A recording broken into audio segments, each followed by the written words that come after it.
of their lower grades, mysticism and alcohol, the anesthetic revelation, religious mysticism, aspects of nature, consciousness of God, cosmic consciousness, yoga, Buddhistic mysticism, Sufism, Christian mystics, their sense of revelation, tonic effects of mystic states, they describe by negatives, sense of union with the Absolute, mysticism and music.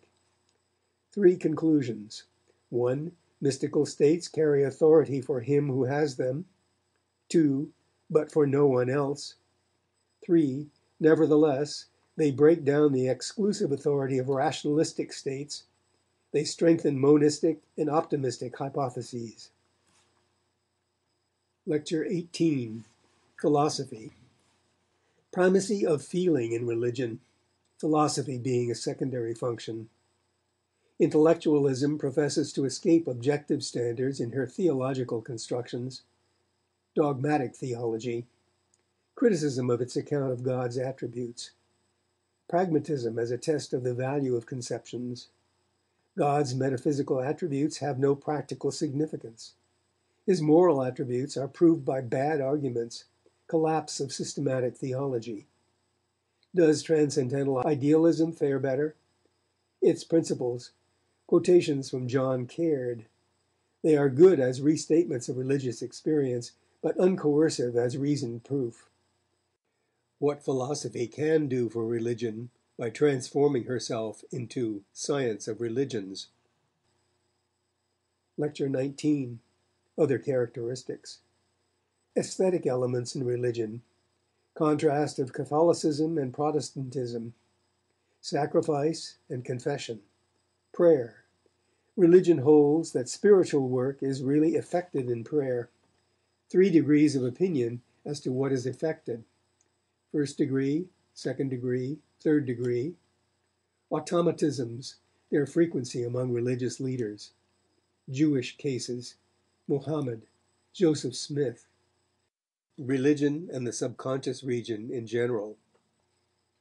Lecture 20. Conclusions. Summary of religious characteristics. Men's religions need not be identical.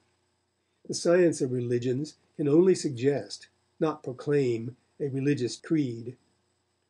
Is religion a survival of primitive thought?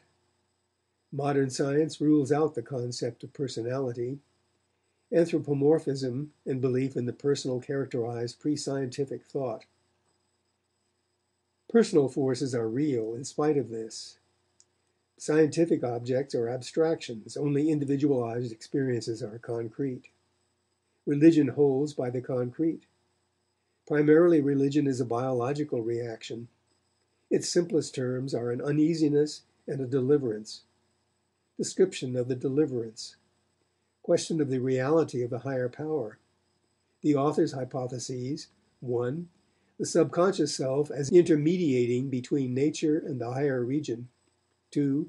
The higher region, or God. 3. He produces real effects in nature. Postscript. Philosophic position of the present book defined as piecemeal supernaturalism. Criticism of universalistic supernaturalism. Different principles must occasion differences in fact. What differences in fact can God's existence occasion? The question of immortality. Question of God's uniqueness and infinity. Religious experience does not settle this question in the affirmative. The pluralistic hypothesis is more conformed to common sense. Preface. This book would never have been written had I not been honored with an appointment as Gifford Lecturer on Natural Religion at the University of Edinburgh.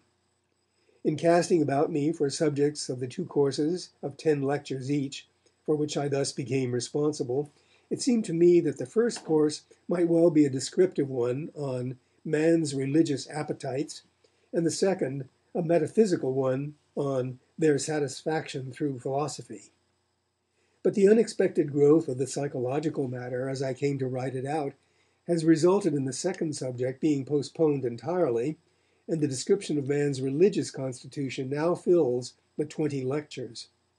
In Lecture 20, I have suggested, rather than stated, my own philosophic conclusions, and the reader who desires immediately to know them should turn to the postscript of the book.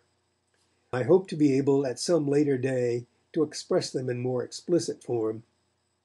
In my belief that a large acquaintance with particulars often makes us wiser than the possession of abstract formulas, however deep, I have loaded the lectures with concrete examples, and I have chosen these among the extremer expressions of the religious temperament.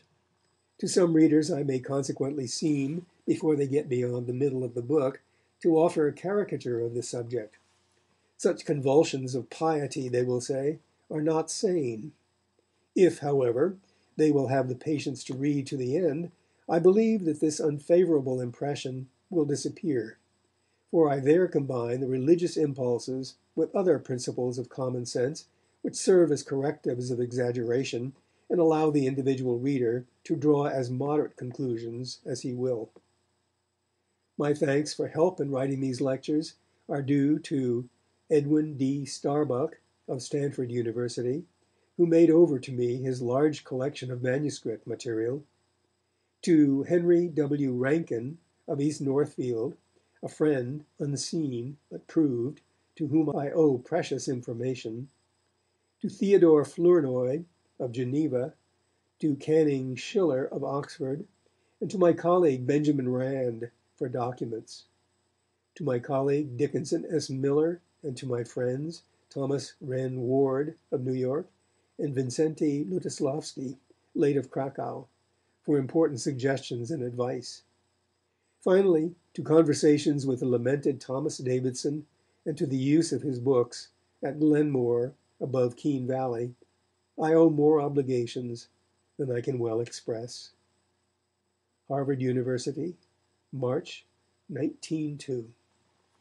End of Contents and Preface.